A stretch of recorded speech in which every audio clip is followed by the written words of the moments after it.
Institute.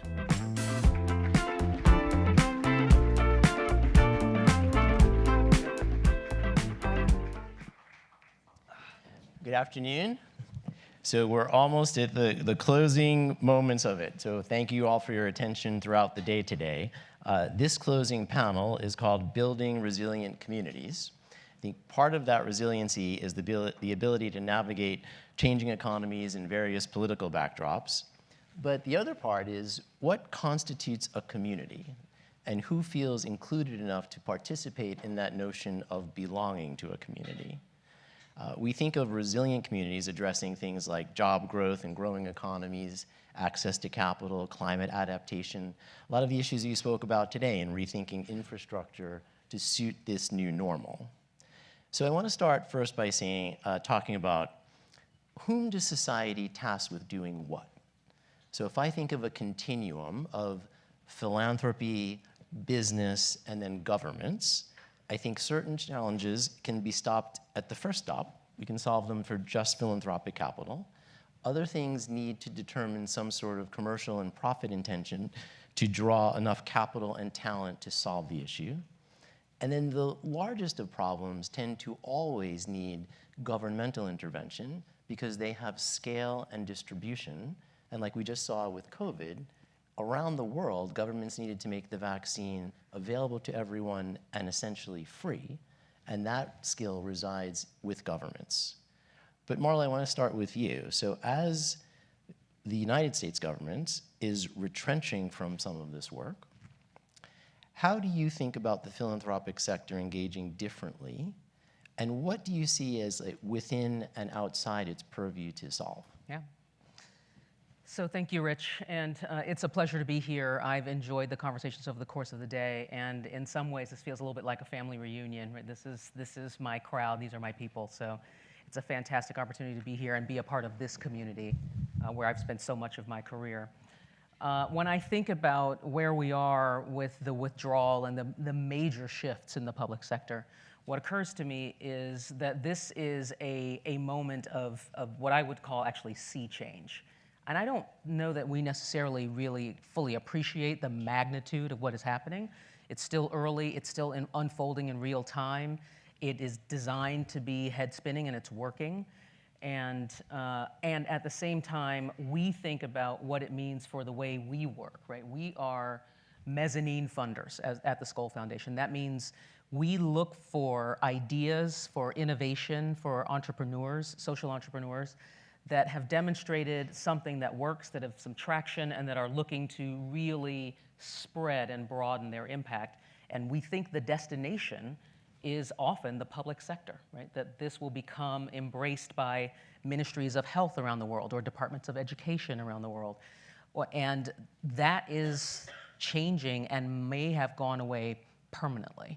And that means fundamentally the nature of these solutions, the long-term home of some of these solutions, the ways that people are reached, is going to require a fundamental rethink, right? That the need for innovation is never more important than it is now.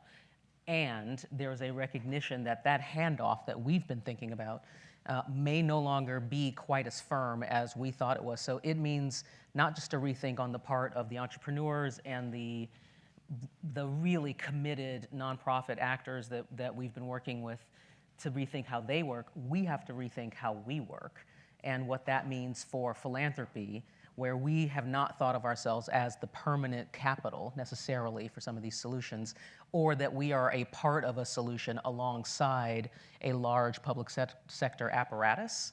That public sector apparatus is really going through some turbulence right now, and it's unclear to me that on the other side of this, that there even is another side, right? That there will be likely be very much permanent changes that will require all of us to engage differently and think about scale differently. Mm-hmm. So if philanthropic capital can be viewed as more catalytic at the beginning, right, but not the sustainable part of that, I want to talk, Van, I'll go to you. I want to talk about who pays for what. So with the US debt now $36 trillion, right? So the United States government, which funded a lot of the things that they're pulling back from, between interest expense, which is now more than we spend on defense, Medicare and Social Security, you're absorbing about 50% of what the government takes in. So when we think about moving this into both the commercial and philanthropic sectors, you have experience with both, from both the Bezos grant and the things that you've done on the social entrepreneurship side. Do those sectors have the required skills and talents, tools to come into this space? And if not, can you give us some examples of where you think there are gaps that we can help address? Well, why don't you ask me a hard question?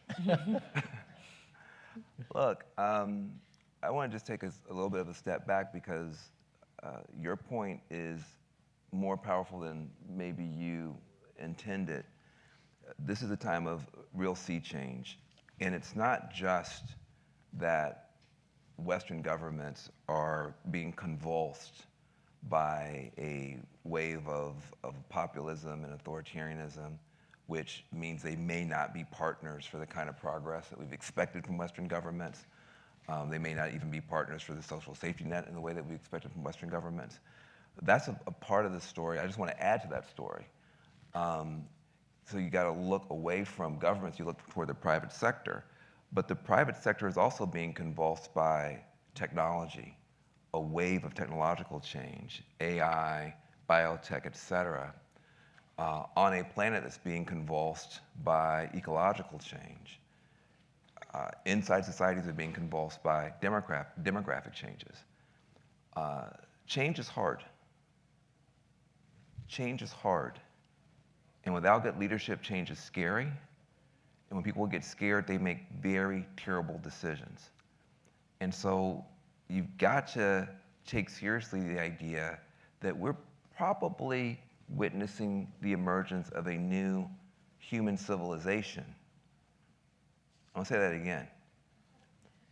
A new human civilization. What am I talking about? I have a 3-year-old daughter. In 10 years, her first crush is probably not going to be a rock star or a hip-hop star. It's probably going to be an AI. My daughter's first crush will probably be an AI. In 30 years, when it's time for her to have a kid, she's probably going to open up a laptop or use some holographic interface with biotech tools and design our grandchildren. That's not the civilization I grew up in.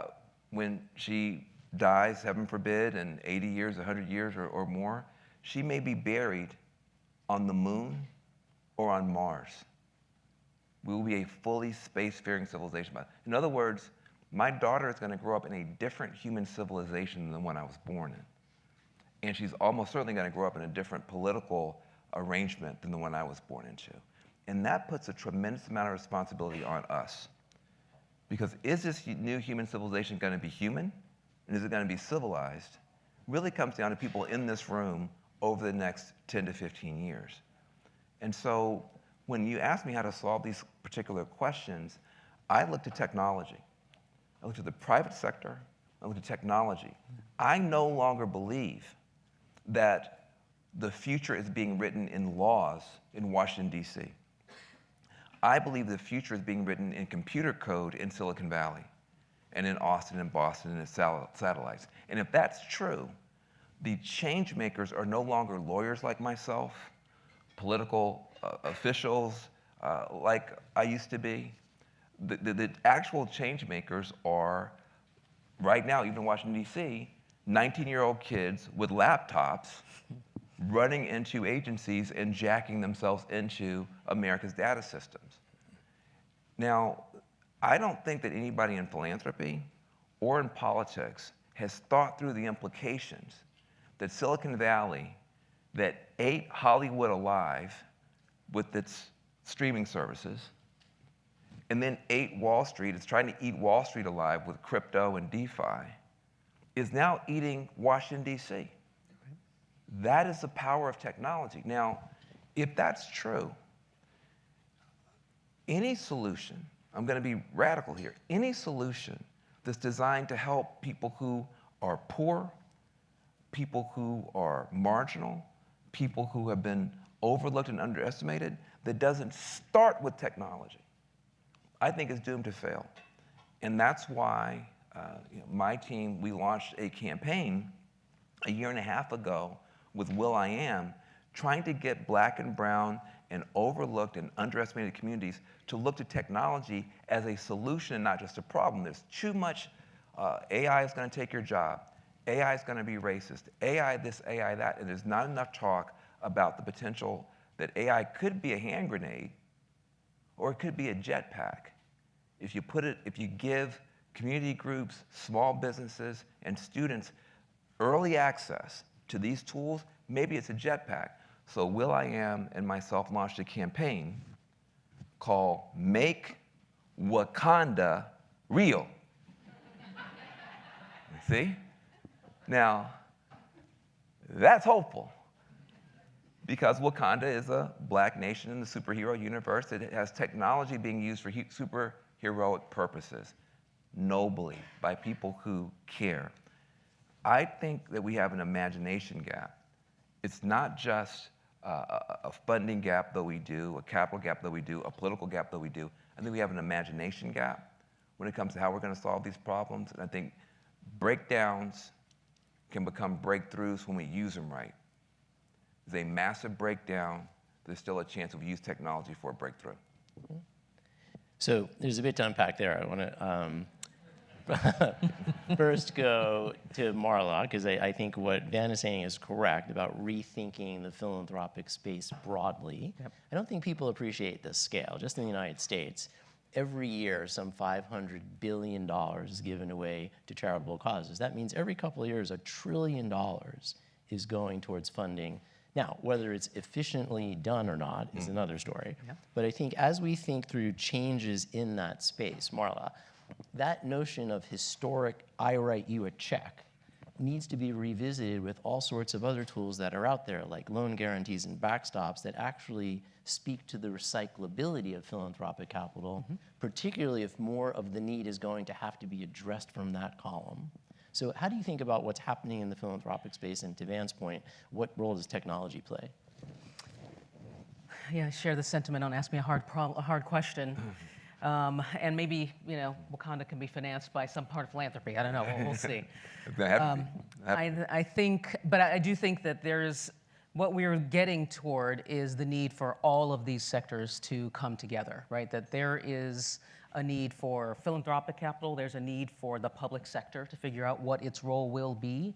That we need the private sector very much at the helm and participating in this, that technology is a language, it's a way of life, it is a tool that if not harnessed, right, and not as developed as inclusively as we would like, it will have blind spots that will reflect the same blind spots that humans have. Sure will. And as we think through what it looks like to build a capital stack in this construct where different kinds of capital can have different motivations, right? Philanthropic capital can take risk in ways that private capital may not be able to. The public sector is held to a different standard by being stewards of all of our tax dollars and their need to serve and meet the needs of the entirety of the populations that are within their borders. And that requires a different kind of capital yet again. But all of those pieces have to come together where there has been significant change and significant impact. It's where those pieces have come together. That has been, unfortunately, far too little, right? And far too often, people operating in silos, people speaking a specific language, thinking only about their piece of the problem, right? The classic sort of, if we all have on blindfolds and touch an elephant, depending on where you touch, you will think you're touching something completely different. And the need to have as broad and holistic a view as possible means being able to communicate across these silos. It means the importance of understanding the dynamics in the various sectors in which we are all sort of participating are informing the behavior, right? That this, I think what Van was referring to about scared humans, right? Understanding the fears, understanding the threats, understanding those are the motivations of the people that you might be looking to impact or might be looking to rally toward your cause. And if you don't understand their fears, right, their fears of being made obsolete, their fears of being excluded, right, their fears of being misunderstood or misrepresented or completely overlooked, as you described, you are missing a fundamental opportunity to create a much more effective solution. So that kind of having as many eyes as possible on the radar screen and that ability to coordinate, collaborate, right, bring these sources of capital together and have each of us bear the role, bear the risks that we can bear, play the roles that we are designed to play, is the opportunity to me that this crisis, if you believe that what we're in is some kind of a crisis, right? Maybe it's a changing world order, right? Something is upon us. In crisis, there's opportunity. As in this room, I think people are well aware, taking advantage of the opportunity that's there to not continue to look back and try to figure out how to fix and get back to the thing that I know how to do or have been doing up to this point, and embrace the fact that there's an opportunity for you to do something incredible and large in the future. Finance plays a role, technology plays a role, public policy plays a role, philanthropy plays a role, activism, social entrepreneurs, all hands on deck as far as I'm concerned in order to try to address this. Okay, can I just, Sure. I just want to give like 5 examples, kind of like, because otherwise this might seem a little bit abstract. So there was a time I fought very hard to change laws, worked in a bipartisan way, had a good time, kind of. But I do that almost none now. In criminal justice, people have a hard time getting their records expunged. All right, even in the states where we've already won the fight to get expungement on the books, you've got to pay $5,000, $6,000 to a lawyer to walk through all the paperwork. And so rather than go back to the legislature and fight them, we invested in a technology company called Rasa that was led by a young woman who used to be a public defender. And she said, this is nuts. And she built an app that lets you do everything you need to do for about $600. So she reduced by 10x the cost of taking advantage of the legislation, and therefore a lot more people, not just rich people, are getting their records expunged in the 3 states where she's operating. We decided to make a move in the area of electric vehicle charging. What we realized was pretty soon, if we're lucky, you're going to have a lot more people driving EVs. But in the suburbs, you can find charging stations. You know where you need charging stations? You need charging stations in the Bronx, where all those Uber drivers and Lyft drivers live. If they've got an electric vehicle, they've got to drive out to JFK and charge for 4 hours before they can. That's not going to work. So, but rather than yelling at the government about that, we partnered with an existing technology company that was putting EV charging in the suburbs, and we put capital on the table to de-risk them coming into the Bronx. Again, using money and technology to start solving some of these problems faster. Also, we had a situation where we realized that DEI is going away. And we started thinking, okay, what can we do? So we launched a technology platform called Rapport.co to use AI to increase firms' EQ and not just their IQ. And what we realized was that empathy is the ultimate problem, and part of the problem is people don't have empathy for themselves. So we built a technology company for that. We got Reid Hoffman and a bunch of other people to invest. That's beginning to roll out, but we can talk about the challenge of that. In other words, it's just about saying, I no longer expect the government to do this. And I used to, just like you said, we would stack it all up so that at some point the law would change and we would expect it all to be done. And so we used to always, Dan, we roll the credits when we pass the bill, or you can't do that anymore. And so getting good at partnering with technology companies that are trying to use technology for good. Often we make the mistake, though, we want to do too much good in the business space. So you want to make a new fund with a new fund leader who's going to fund new entrepreneurs to launch new companies with new markets. Guys, would you stop doing that? Because you're not going to return any capital doing that. And what you're going to do is prove that it can't be done. I think we've got to separate this stuff out. If you're going to create a new fund for an emerging, fund leader, let them invest where they can make money. Don't tell them they got to invest with left-handed lesbians in who's selling vegan products in Appalachia. Look, guys, it's too much, okay? Like, there's a way to do this that's smart, that has social impact, but every part of the thesis can have change in it, can have new in it. That's not going to work. But we got a lot to talk about here, but I think that it should be exciting for people.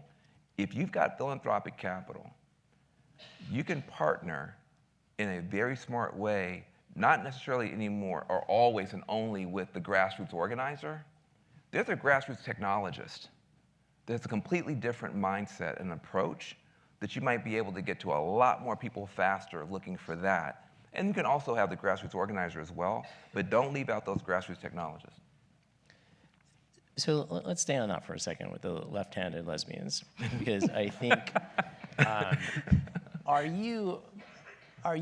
is for both of you, are you surprised with the speed and the loudness of the retrenchment from DEI inside corporations who would have otherwise espoused this for decades and have made it part of their business rationale? Particularly if we just look at the S&P 500, where you still have 93% of CEOs are men and 1% are black. Like, that's too much. It'd be hard to say the work is done. So the work's not done. Never. Like, what is your reaction to the withdrawal? So I wish that I could say I felt surprised, right? I'm disappointed, right? I wish that there had been a longer and more full-throated embrace of that opportunity, right? Of the opportunity to really cement commitment to change, right? And to address the statistics that you just quoted about what leadership looks like, especially in the private sector, but not exclusively in the private sector. And I think that is a real, it is unfortunate to understate the magnitude of what it has meant to see this kind of rapid withdrawal. And yet, the history of this country is filled with exactly this, right? We make steps forward, we withdraw, and we have a bit of a retrenchment, and that work then has to kind of continue and be regained.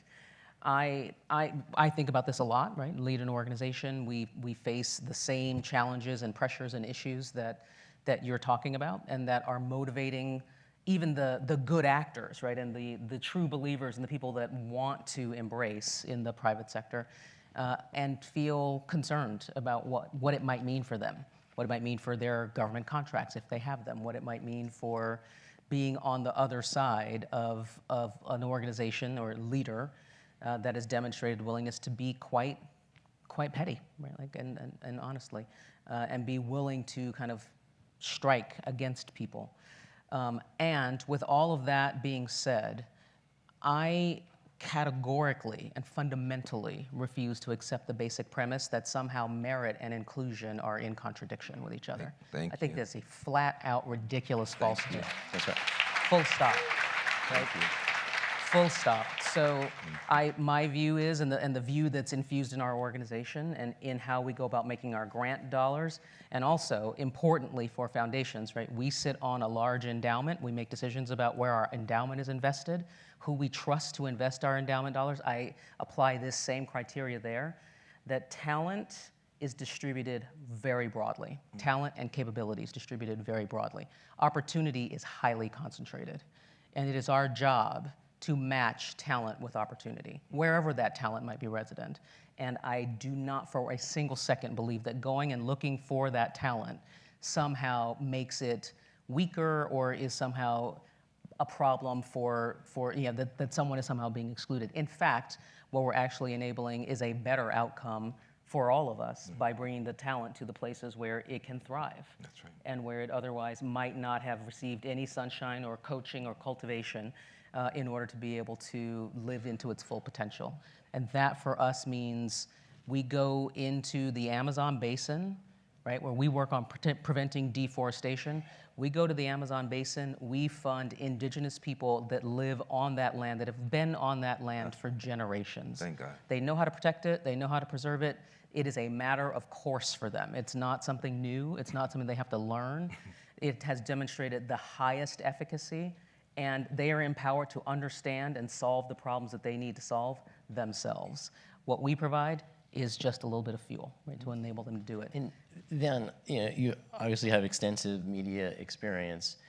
When you think about the messaging, right, like how do you counter the narrative? Because what ends up happening then is every time there's a black person or a gay person that leads something, it's, well, they just got that job because. And evaluate like how DEI was like inculcated into the vernacular, and like as a media guy, like what advice would you give to kind of shape this? Look, there was a while they just were on some alphabet soup revenge. It's like DEI and CRT and ESG. I'm like, y'all just mad the whole alphabet. I don't know what to do with you. So, I don't want to dwell too much on it because I think the point was just made very well. And by the way, I am a 100% affirmative action product. I just want to be very clear about that. I grew up on the edge of a small town in rural West Tennessee with my brother McClure, same town. He grew up in East Jackson. I grew up on the edge of Jackson, gravel road, no sewage. We had septic tanks. Remember that? He was friends with my cousin, Capel. He lived on Alpine Cove. I lived on Ridgemont Drive. No street lights out on the edge of town where I was. I went to the University of Tennessee at Martin, undergraduate, on my sister's minority scholarship. I didn't qualify for the minority scholarship at UT Martin, but my sister did. She's my twin. And she called the office and said, well, give my brother one too, and you'll have twins to put in your brochure. That's how I got into college, on my sister's minority scholarship. And when I got there, I worked my tail off. I killed the LSAT, 97 percentile. And then I applied to Yale for law school, along with 10,000 other people. And they picked 120 people. But somebody there said, we need black kids, we need Southern kids, we need kids from public schools. And I was in that pile. And that's how I got to Yale. I showed up, I didn't understand half the words that were being said to me. I just want to be very clear. When I showed up, I said, why are you here? I said, I want to help poor people. Somebody said, oh, you seem to be here for egalitarian purposes. I said, what's that? I said, well, many things you're saying are paradigmatic of, I said, what's that? I called my dad. I said, Daddy, I'm out of my league here. I said, I'm not prepared to be here. And my father said, you know what? You're right. He said, those kids know more than you because they've read more books than you have. And they've met people you haven't met. But if you do your work, boy, you can read those same books and you can outwork them. And guess what's going to happen? You can learn everything that they know because they learned it in a book, but they're never going to know what you know. They're never going to know what you know. And sure enough, by the end of that second semester, I would pull to the middle of the pack. Graduated near the front of the pack.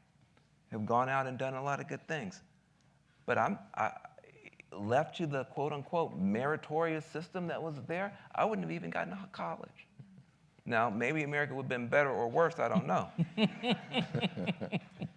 But I think it's important that people come out of the closet. What you said, the opportunity is not well distributed. It wasn't well distributed in rural West Tennessee. Now, your father was a great man, and he taught 1 million young people being the president of a college. But my dad grew up in Orange Mound, Memphis. See. So, look, I think we need to get louder and prouder. I think white women in particular need to get louder and prouder. the main beneficiaries of all this stuff have not been black people at all. Certainly not black males.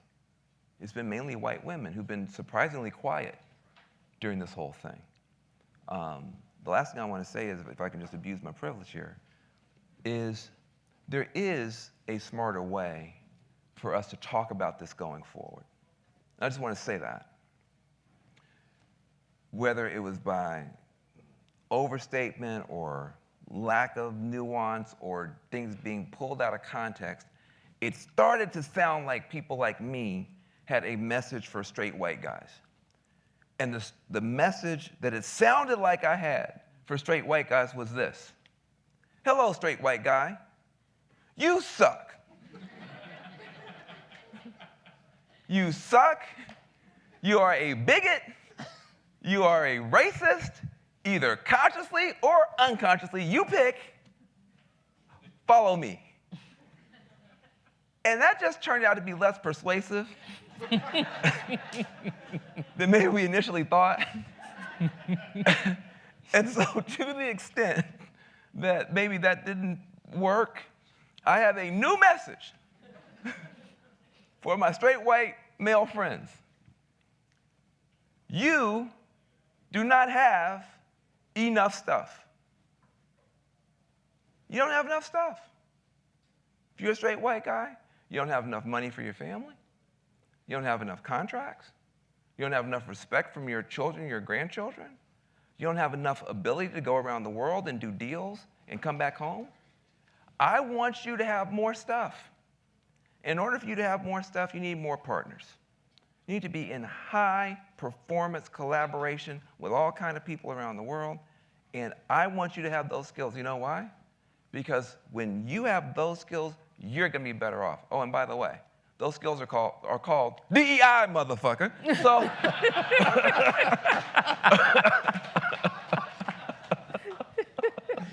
so now we have to edit it. I know.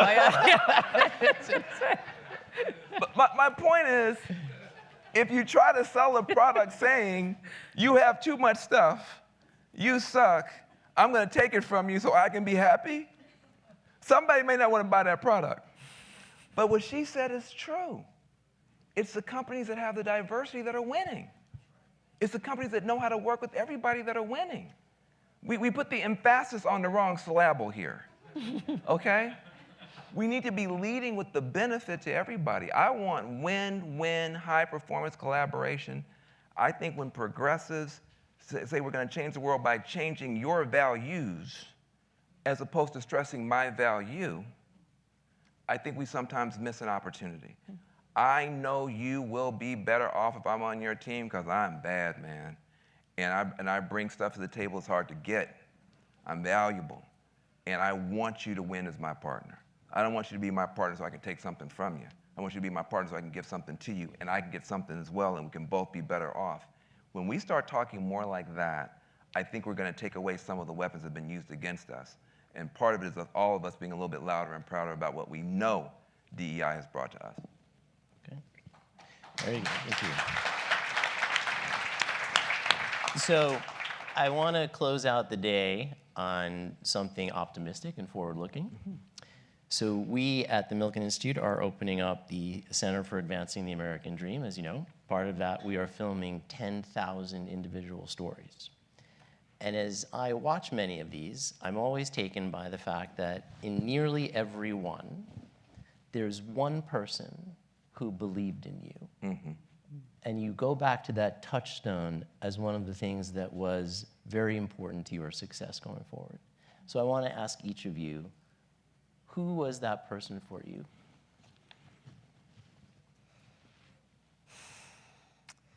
Hard to pick one, because in order to, over the course of the journey, a large number of people have bet on me, have supported me.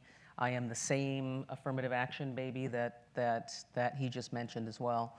So lots of programs and so on. But I'll pick a mentor of mine, a guy by the name of John Hedden, who I worked for at Capital One, actually, at sort of a pivotal time in my career.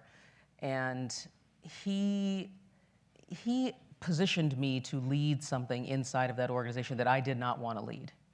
And I thought, this is a punishment assignment, right? So when you're thinking about what you've been assigned to do, right, you started with who's tasked with what. I felt like I was being given the project that nobody wanted. And I complained bitterly, and I was ready to leave this organization. I'm failing out of here. I got to go find something else to do. And he said, because a number of people had already failed on this project, and it was sort of unpopular. And he did two things. One, he said, I picked you because I believe that you will succeed where others have actually not, because of what I know about you. And the number two thing he did is every time somebody, and anybody who's been a person of color in corporate America or woman or whatever has experienced this. Anytime somebody tried to get around me and go and talk to him directly, he said, what did Marla say? And that made me succeed in doing that. It brought me to the attention of the CEO of that organization. It's like there's a direct line from that to me being on this stage, right? It's that willingness to say, like, I am not only going to create an opportunity for you, I am going to back you every step of the way. And I don't think he knows this, so I will send him this, minus the DEI mother piece. That's great. And let him know that I have that much esteem for him, that he changed my life and my professional career that much. Sweet. All right, now you've had a lot more time to think about this, so we're expecting something good. You know, Miss Ollie Curry. Do you remember Miss Ollie Curry? She was my 6th grade teacher. And I have a twin sister named Angela who is a much bigger personality, much smarter, much better at everything. And when I was growing up, I was very, hard to believe, I was very quiet. And to the point that my grandfather, Dr. Kirkendall, thought I was special ed. Yeah, because I never talked. But you know Angela, I never had a chance to talk. So, and so Miss Curry, she knew my parents obviously, but she really pulled on me. You know, she could tell I was very attentive, that I was paying attention, that I just wouldn't say anything in class. And she held me after school one time, which alarmed my mother because you got held after school if you got in trouble at Alexander Elementary. And she said that she knew that I was afraid to talk in class, but that I didn't have to talk in class. That she knew that I could draw, and she knew that I could write. And she was going to start giving me special assignments where I could write and I could draw. And she let me go all over the school and draw pictures of all the teachers. And then they put it up on the thing, and it got in the newspaper. And that was the first time I felt like I was somebody. That my pictures had got the adults excited enough they put it in the newspaper. And then she gave me an assignment where I could make a 3-sided display of Bishop Isaac Lane from your father's college. And that got put into a History Day competition. And I got to go to Washington, D.C. with my mother to display Bishop Isaac Lane. And that year turned my life around because I felt I could do something. I didn't have to talk. Turned out I had a speech impediment and other things. But Miss Ollie Curry picking on Dr. Kirkendall's grandson in the back and pulling me and giving me something I could do changed my life. Beautiful. That's great. Beautiful. Well, I encourage all of you to find out who that person is and call them and thank them if you can. So I want to thank both of you for joining us today, and thank you for joining us today. There's a reception upstairs. Thank you. Good.